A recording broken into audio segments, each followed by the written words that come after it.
Hey, is it? I think there's somebody at the door. Jessie's in the bathroom. Who's at the door? Did you hear that knocking? Huzzah! Whoa! I'm here. Hey, Gosh. sorry. I know. Sorry I made it late, guys, but I'm here. I appreciate the time and you kind of holding the fort down and keeping the lights on for me. Absolutely, man. We were just talking about Nikola Tesla, and actually, I kind of segued it into your favorite star there, Alexandria Ocasio-Cortez. I'm warming up to her as well, I have to say. Oh man, she's I feel like if there were an Illithid that could be lawful good might be a little bit too much, but not an evil bastard. I don't know if you know what an Illithid is. It's Forgotten Realms, evil creature that lives in the subterranean. But I can unpack that a little bit later. But I feel like she would be like a good Illithid in the sense that how Drizzt Do'Urden. So I'm getting super nerdy here. Drizzt Do'Urden is a good drow. Drow are all 100% evil, except he's the only one. She's like the only Illithid. But I can unpack that later if you want. Yeah, we don't need to dive right into nerdiness. Wow. I hope some of the nerds out there in the audience can comment on that and tell me what the hell he just said. I've played Dungeons and Dragons, awesome. But it's been a bit. So. So you mentioned that you were talking about Tesla, and then you brought up AOC, the Woe Man. So can you share with me just briefly what were you talking about there? You know what? In a nutshell, and folks can rewind to hear that little bit, but in a nutshell, Tesla has been presented posthumously to the world as an underrated scientist who just kind of had a string of bad luck. And I have to say that the truth of the matter is that he got cheated and shat on by the people with money and power his whole life. His family did. Yeah. And his father died, but before he died, he tried to get him to become a priest, and he's just like, I'm not having it. I'm a scientist. I got to pursue my dreams. He worked for Edison, and the way it's portrayed in children's history books, and hell, even adults' history books, is that they worked side by side until they didn't see things eye to eye, and they went their separate ways. And that's completely far from the truth. And listen to Jesse's rants after I speak with Josh here, and you'll fully understand just how fucked Tesla was. Well, Edison is just an evil fucking bastard, and Tesla was like the world's greatest inventor, along with being a legit amazing scientist who actually was socially minded. And of course that capitalist America had to take a big shit on that, right? Right. No, he wanted to give the technology to the world. He was trying to power all of us. So Think about you said he wanted to give it away. For a second there, I thought I heard J.P. Morgan Chase just scream and clutch his chest. Yeah, my bank account's now dropped to zero. And so yeah, anyway. So Josh, your take on that. Tesla, AOC, man, what's going on? So Tesla, and so I suspect that where these two are connected is that Tesla was a very prominent scientist, working with a very, very prominent man, and by the time things were done, and by the time that Edison, the evil maniac that he was done, Tesla basically died a pauper. And then here you have a pauper, in a certain manner of speaking, in the shoes of Alexandria Ocasio-Cortez, to the point where she's not wearing, $1,000 loafers. She's wearing a pair of, I don't know if those were flats that she was wearing, that she just wore the soles all the way through, that are going into, I don't know if it's the Smithsonian or where they're going to be putting them. But here's a woman who doesn't have a whole lot of money. She's absolutely the working class, seemingly came out of nowhere. And so, again, this pauper, and she's turning heads in the way that we want women to turn heads. Not because I want to catcall you, because you're a fucking badass. A chingona, which is, if you know Spanish, is effectively, badass. Chingon. Female Chingona, badass. yeah. Yep, chingona. And so this chingona comes in, and she's just spitting policy, and like, whoa, what is this? Right? Because most people just give platitudes. And in much the same way that a scientist needs to give you concrete details and concrete facts and objective evidence, something, or at least evidence that can be recreated, here she is giving you policy ideas based upon evidence. And some people might say, well, how are you going to pay for that? And she doesn't have the best answer. Well, no fucking shit. Find me a single policymaker who does. Often, if you talk to policymakers, they'll tell you that they get the ideas from those who, whether it be like the fight for 15. Bernie Sanders didn't magic out of his ass that he wants Jeff Bezos to pay $15 an hour to all the workers, even though he wanted to. The fight for 15. This was near and dear to their heart. They're the ones that fashioned together all the facts around the laws. They're the ones that fashioned the movement. They're the ones that started coming out with the legislation that got Bernie to back it. And this is usually what happens, is that you got people who, you got people on the ground who, they bleed this stuff, and then they get lawmakers on their side, and the lawmakers go ahead and champion that idea. But it's people on the ground that get this going. I have to say, it really grinds me up whenever I'm watching the news and somebody comes up there. She did, and before her, there have been others who claim that there can be an economic system that helps the rest of us out in a better way. And every time they do it, the person, whether it's a right-wing pundit or a left-wing pundit, or hell, even independents are just pressuring them, saying, how are you going to pay for it? Well, the answer to that, and usually the people will say this, or they just kind of get wigged out by the whole scenario because they're being pushed by this interviewer. But the reality is, these are ideas that are sound on paper, and then when you go to Congress, that's where you decide how you're going to pay for it. Everyone has to agree this is what we want. Then we say, how does the math work out? Well, the math works out fine. Great. Now we're going to go and present the math and what we want to all the people everywhere else and say, do you guys want this? And they say, okay, present it to me, or yes or no or something. But to just dismiss it because you don't immediately have a treasure chest behind you full of gold that's going to pay for the free college at the point of admission, right? Dude, that's because they don't such have a good point. Behind them. You're supposed to find the money. That's the point of Congress. That's all I'm saying. Dude, yeah, legit ways and means, right? And so, I, for those who may not know, I work at the University of Utah. Last year, I actually ran for mayor of my city, West Valley, and I wanted a better understanding of roads because honestly, I've read up on plastic roads, and I would love to implement plastic roads.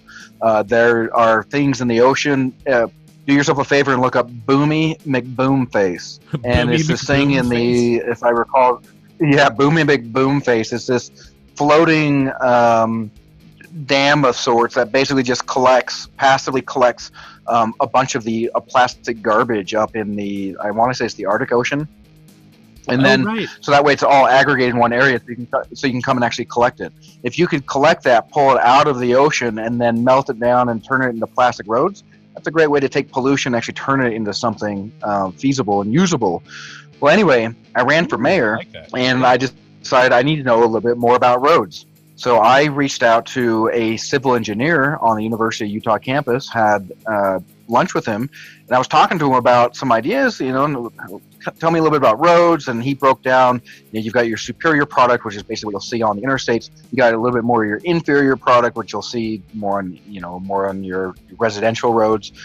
And, I asked him, I hear so much things about, getting things getting privatized and things being government run. What would prevent somebody from privatizing roads? And he said, well, it's just, there's no money to be made. I was like, really?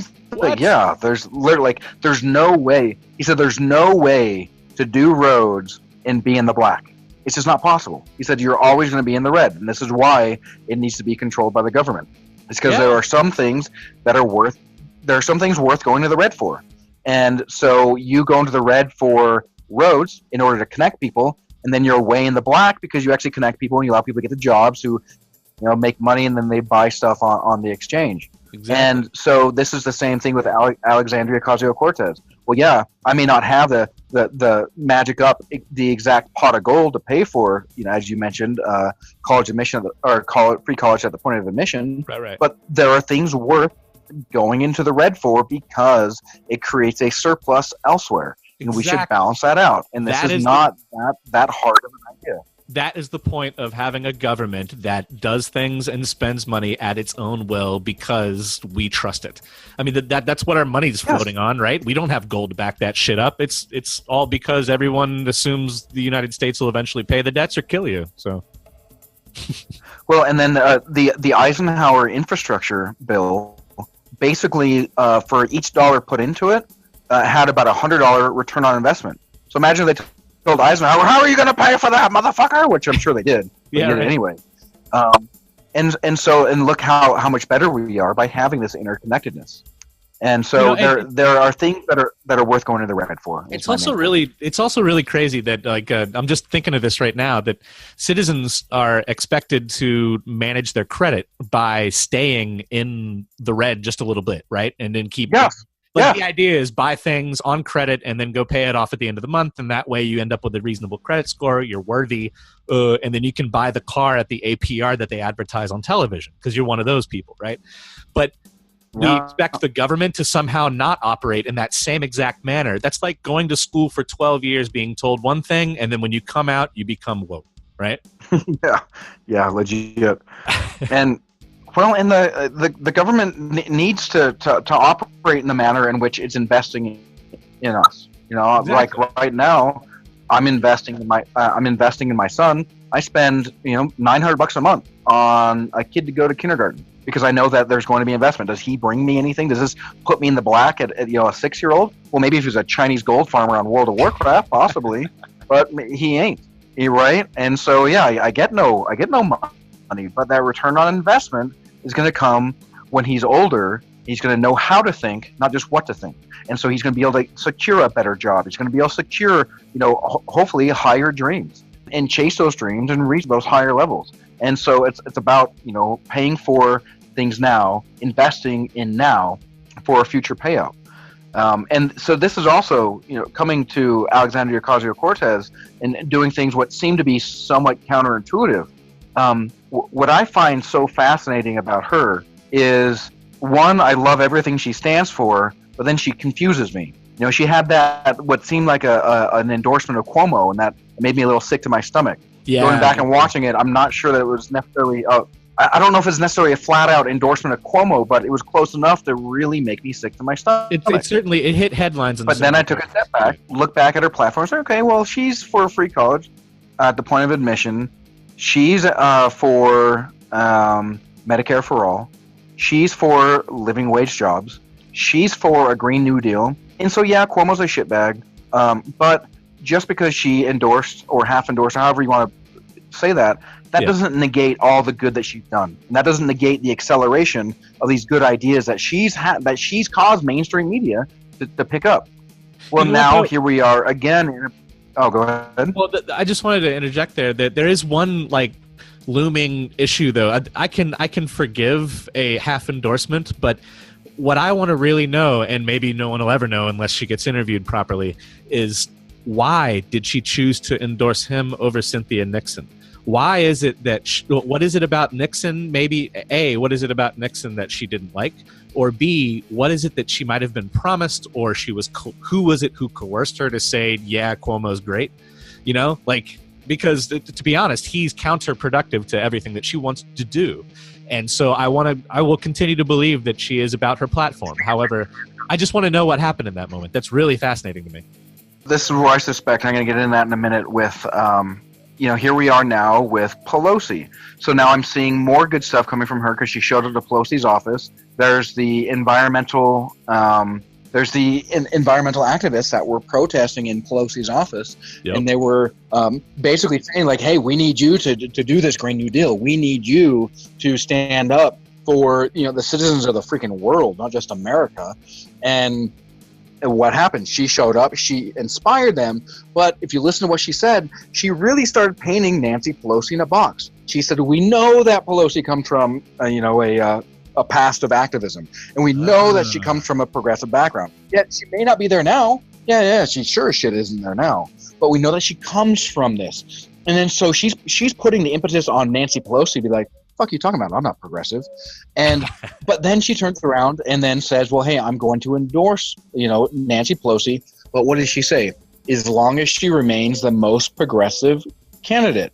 But then people might freak out and say, what the fuck are you talking about? There's nobody, she's not progressive at all. Yeah, that's who else rose their hand? I reacted because I wasn't thinking about that 3D chess, but I'm starting to see the picture. But who else raised their hand? There was trying to get Barbara Lee to run for speaker, but she said, no, I don't want to. As I understand, she wants to be caucus chair. And so who else was there? So that was an artful way for her not to make a very powerful enemy, because Nancy Pelosi punches left far harder than she punches right. She's great at the game. She's the number one Democratic fundraiser, which means that she's tied to all the billionaires. She could make Alexandria Ocasio-Cortez's life miserable, and for what? Like what would AOC gain if she said, "Look, Pelosi's a shitbag. Like, why would I support her?" No, the only thing she could gain from that is street cred, and what she got out of the endorsement, I think, is that she's guaranteed a chair position in maybe an environmental council, if I'm not mistaken. Yeah, she's looking into energy, and so that would be quite powerful for her. And so I think that she's summoning, for those who watch Game of Thrones, she's summoning her inner Tyrion Lannister, and she's like, okay, so how do I play the game while still being true to my values? Because if there's anyone who plays the game but is still true to their humanity, Tyrion Lannister is just legit. And so now you have effectively this little, if you will, 29-year-old woman, this little woman, little in age, but strong in the way that she roars back. Right. And she's really standing up for very progressive ideas. And she's as you mentioned, the 3D chess. I feel like she's really painting Pelosi in a box to make Pelosi say, "What the fuck are you talking about? I never once said I was progressive." And so, and I think that this will likely happen if somebody else legitimately does raise their hand and say, "Hey, not only do I want to run for speaker, but I think I've actually got the votes." Well, then AOC doesn't have to pivot. She doesn't look like she lied. She said, "Look, I'm going to support her as long as she remains the most progressive." Yeah, it's a good qualifier. That was really easy for her to say because there's nobody else there. Yeah, and there's nobody else running. So, and if Barbara Lee was, then yeah, I absolutely agree that she should have backed Barbara Lee. But this is where, and I brought up to Graham when I was on the political vigilante, Graham Elwood, and I kind of asked his advice and his ideas, and he was kind of of the same mindset of me, which is just progressives need to calm down a bit. Let's sit back, let's breathe, and something that that I've mentioned to you specifically is just that I feel that, and not necessarily that you are doing this, but I feel that so many people put themselves in a position where they say, well, you know what, I'm just holding this person's feet to the fire, while they're dumping gasoline on their head and they're trying to burn a witch. And it doesn't work that way. And so I get that we're all angry, and I get that we all feel like things need to happen now, but it's not going to happen if we're screaming at those who we actually agree with. Absolutely. Right? Yeah. Holding feet to the fire is questioning motive, but burning the witch is arguing back as hard as you can when someone gives you a legitimate excuse. And that's I fell victim. Whatever. I did it and I'll own it. And I've now since changed my mind, but I am watching it happen all over Facebook and Twitter as well. And it's really interesting how people I'm never going to call it a purity test. It's like everyone just wants to see the corruption in everything before they even have a chance to become corrupt. And I understand being, a little bit of paranoia is healthy, but I don't know. Social media is really dragging people all the way over to the wackadoo point. Well, and again, I think that comes down to, and this is something that we talked about on a previous program episode, where I think it's just that people are so stressed and exhausted because they're working multiple jobs. They're working far more than 40 hours a week. They can barely scrape by, living hand to mouth at less than $1,000 emergency away from bankruptcy. True that. And so you're basically living in fight or flight mode. And so if anything triggers, it's full fight or flight. That's full cortisol. That's full lizard brain. And you just hop right in with both feet. And you don't really have a chance for that monkey brain to come back in and use your frontal lobe for a little bit more intelligent ideas and intelligent discourse. It's all just, we're all going to die, or fuck, I'm going to kill you, or however it is, fuck, let me dump this, on your head, there's gasoline. And I think that the more that we fight for living wages, the less that we're going to see this, because we're going to see people actually be able to calm down. We're going to see people actually being able to breathe and actually catch their breath and be less exhausted and make better and less decisions. prone to just going overboard. Yeah, legit. And not vote for psychopaths. Seriously. Like people are less inclined to go for the wacko fascist populist guy if they are feeling comfortable about their lives. But so many people were left in the dust in the past, well, let's be honest, like 40 years, that if you, as soon as Hillary ignored the middle of the country, that was it. You know? Yep. I really think that flipped it. Well, but and it's people like AOC, we need more folks like her. We need more folks like her running for stuff, and we need more folks like her having the courage to stand up in the face of defeat when you feel that sink, I believe it's been called, that pit of your stomach when you think it's all going to fall apart. Well, guess what, friends? I have a secret to tell you. That's not actually the moment when it's going to fall apart. That is your subconscious letting you know that you're about to win, and you need to prepare yourself. Yeah. And I think that's what happened there, and I think it can only spider out from her. I see more successes in a couple of years, especially with if she does really good on her voting. And this is where it's important for progressives not to lose sight of the end goal. Like the reason why Bernie has been so successful, the guy's been pushing for the same thing for over 40 years. It's a long game. Like, the guy plays the long game. Yeah, it is a long game. So here's another master. So he another Tyrion Lannister, if you will, somebody who's true to their humanity, true to their values, and plays the long game. But what we don't need, are people like, and this might be giving Steve Bannon a little bit more street cred, but Steve Bannon is kind of like Littlefinger, right? Where he's a pretty good strategist, and it's all for evil means. It's all just to enrich himself. It's all just to amass power for himself. And it's nothing for the good of humanity, nothing for the good of those around him, unless you happen to be a white nationalist that'll put him on a pedestal and carry him on your shoulder while singing "He's a Jolly Good Fellow," which is something that nobody would ever fucking do, sing "He's a Jolly Good Fellow," unless you were from like 40 or 50 fucking years ago, which is where his fucking ideas are, right? From 40 or 50 goddamn years ago. I have to say, I'm going to disagree on your characterization of Bernie in Game of Thrones, though, and this is you can disagree with this too, but I see him as Jon Snow, and I see the progressive left, the diehards, who are either on his side or are even more left than Bernie, as the Dragon Queen. And I think Daenerys is those people who are fighting hard and have never stopped. And I think it's like Bernie's coming around and he's saying, it's economics, guys. The biggest fight is economics. This is rich v. poor. And everyone else is like, yeah, right. No, we have our own squabbles. Somebody's going to rule this kingdom. He's like, fuck ruling the kingdom. We got to fight the white guys. Well, so to speak, the White Walkers. The Freudian dude, legit. Yeah, the white guys being like the evil Hydra clan that are holed up and the billionaires, and so that's actually I think you're right on. I think it's a much more apt description as far as Game of Thrones and Bernie Sanders being a Jon Snow, somebody who is just true to the core of who they are, but not to the point of, well, maybe even to the point of where it's kind of at a fault, right? Because I guess Jon did get himself murdered. Like he shares his humanity with people while he's trying to make a decision, but he's not afraid to make the decision that he knows he has to make sometimes. Like when he's executing, even if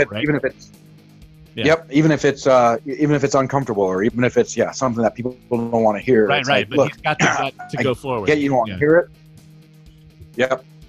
Yeah, that's great. I like that idea. But so this is where I'm quite excited about AOC. She's not afraid to speak her mind. And then so let me just real quick unpack the Illithid statement so we don't just leave that hanging. So an Illithid is basically this weird thing that kind of looks like its head kind of looks like a squid of sorts. So it's got these tentacles that reach out.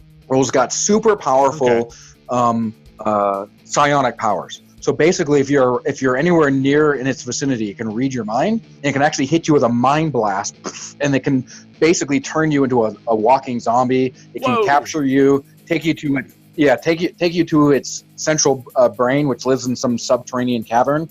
And so it has this giant brain that makes slaves of creatures to like massage and oil this brain. And this brain actually is what feeds out information out to these Illithid. Well, anyway, the reason why I think that AOC is a bit of a good Illithid, one, she fights for human causes, but two, look at the way that she mind fucks Fox News. They just can't help themselves. Look at this poor science girl. Oh, look at the poor science girl. And it's insane, and they can't help it. You can't leave her alone. And this really empowers her. And because if there's one person who's understood that there's power in all coverage, good or bad, Donald Trump is definitely that guy.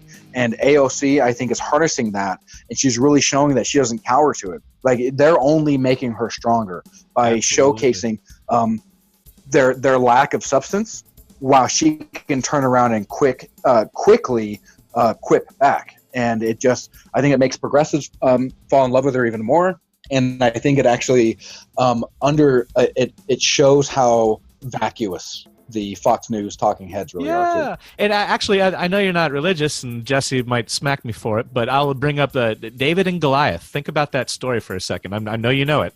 But the more you paint David as a smaller, weaker, yet virtuous person, even like when you put someone down, you actually give them virtue, believe it or not. The bullies out there, you idiots, every time you beat somebody up and you call them a piece of shit, you're actually building them up in the minds of everybody else watching.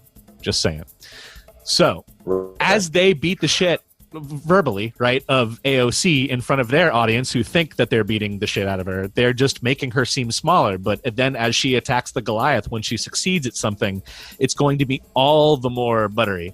You know what I mean? It's going to be beautiful and way bigger than it needed to be. What I really love about you bringing that up is the fact, so there's actually been some historians that have gone back and they looked at the David and Goliath story. Oh, yeah. And there's parts, and forgive me because I won't be. It's been a long time since I read the Old Testament, so I'm going to paraphrase. But there's a part where you're right. So when David's on the battlefield and they're like, bring out your guy. So here comes Goliath, and he says something to the point of there being more than one David, or like he's holding more than one stick. Well, so Goliath likely is somebody who has a pituitary disorder. So he's likely got some form of gigantism. Yeah, people with that form of gigantism usually really aren't very smart.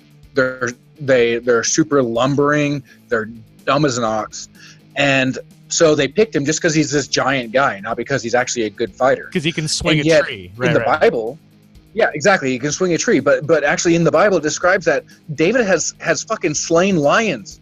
This little scrawny motherfucker has slain lions with his swing. Like AOC, this is a fucking murdering. Just like AOC. And so here you have this, she's not just a bartender, brainless, exactly. You have this brainless behemoth, which is Fox News and The Blaze, against this seemingly scrawny, murderous fucking assassin that'll just come back and right? And so that's what I like about you bringing that up. It's beautiful. Yeah. And I finally got to see the Sacha Baron Cohen show on Showtime. I broke down, and my girlfriend got the 30-day pass, so we've been binging everything. And boy, do I like those TV shows. But I watched that, and you know what? I have to say, props to Bernie. The look on his face, it was almost like, did they tell him that this was fake, or is he just that like immediately Yoda on this? He's like, I know who you are. This is crap. He just got up and walked. That was beautiful. He's played this game. He's dealt with too many dumbasses for too long, and he's just like, and so he sniffed that out pretty fast. But I agree. Yeah. Anyway, just had to point that out. Yeah, dude, that was so. No, that was great. That was awesome. And then how'd you like that guy with his ass? America, freedom! Oh God. He's chasing Sasha around with his ass. Oh my God! Or the guy that had to pretend to be a lesbian. I guess that was really ridiculous. At the end there. And then there was the quinceañera party. Jesus Christ, dude! Oh my God! People, who are we electing? And then it's disgusting, dude. I know. As disgusting as these are, I think what may be the grossest, if not visually, is Dick Cheney talking about his favorite war. And you know what it reminded me of? I mean, he straight said Desert Storm. And that reminded me of the great, the late, great George Carlin. And he said that the whole point of Desert Storm is so we can go play with our toys in the sand. Yeah. So we can go play with our toys in the sand, which is exactly what he said. That's exactly what Dick Cheney said. Yeah, we got to play some toys. We got some this equipment. He's like, I know. Oh my God, dude! Like George Carlin was. No, and at the end of the Cheney interview, and he said it's his first time signing a water bottle used for waterboarding, and he's really excited about that. Dude. To the end of his deathbed, he is going to defend that shit because he was the first one to say that it's not torture.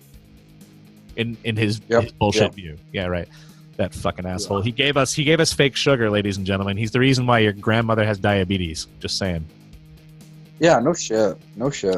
But, and so, yeah, man, those are my thoughts on AOC. I really love the way that you guys took Tesla and kind of segued right into, kind of a super near supernal person who became a pauper, and now we have a pauper or seemingly pauper turning into a near supernal person. And it's funny the way life works that way. But as you and I were talking about a little offline, AOC is no scrub. Like, she didn't just say, hey, you know what? I'm just this bartender, and now I want to run for office. She was a delegate. She's been on, community boards, as I understand. I read it on Wikipedia, but it's been a while. Yeah. No, she has a degree in economics. People aren't paying attention to that. That means she's not a slouch. And so, yes, he knows what's up. Yeah, legit. But just to nerd it up one more bit, and to remember, I'll premise this with death in art does not necessarily actually mean the person dies. However, they represent it in Star Wars with Obi-Wan Kenobi actually dying. But he says, before it happens, when he's saying, I'm prepared to die, just like a good samurai, he says, in death, I'll become more powerful than you can ever imagine. And when you kill an idea in the mainstream, but people don't let go of that, that is when it becomes more powerful than you can imagine. As they keep stomping on the left, as they keep stomping on, hell, even the people on the right that just want to end the wars. You know what I mean? You can be nonpartisan about this. As they beat that up, guess what? We're working in the background. And I don't care who hears that, because we're going to be coming back way stronger every time. That's fantastic. And with that, stomping. So back in 2016, there was a very, very progressive woman by the name of Julianne Waters who ran for Utah State Democratic chair, Democratic Party chair. And her slogan was, just pour some waters on it. And it was, they'd say, they tried to bury us, but they didn't realize that we were seeds. And that's what's happening right now. They're trying to bury us, but they don't realize that we're seeds. And that's what we need. The more you try to bury us, the stronger that we're going to become, because things like trees, they grow stronger through resistance. If you have a tree that doesn't get wind pushing on it, then it's going to have a very weak root structure. But if you have something that's constantly out there fighting, constantly has to push back, then its root structure and its foundation is very strong. Well, that also, obviously is going to take a certain amount of community around that person in order to help, because let's face it, you get a bunch of people that punch down on you all day long, it's going to fuck with your head. And so you're going to need some friends and some real friends, not just sycophants, but real friends to help you feel good about yourself, but also call you on your shit if you start straying. Yep. But to help you, grow strong and grow tall and reach for the stars and reach for the sun. But ultimately, they're trying to bury her, but she's a goddamn seed. And she's just sprouting and flourishing. They don't know what the fuck to do, and it's great. And I love it. So she's an Illithid Seed. An Illithid Seed, heard. Not to be confused with an illicit seed. And with right. Josh, it's been a pleasure. I'm so glad you were able to catch up with us, and you can go back to saving the world, sir. And I'm going to catch up with Jessie. I think he's coming back right now. Nice, awesome. Well, hey, thanks, dude. I appreciate your time, and thanks for leaving the light on for me and the open sign on the studio. But anyway, man, it's always a pleasure. Until next time, may the force be with you.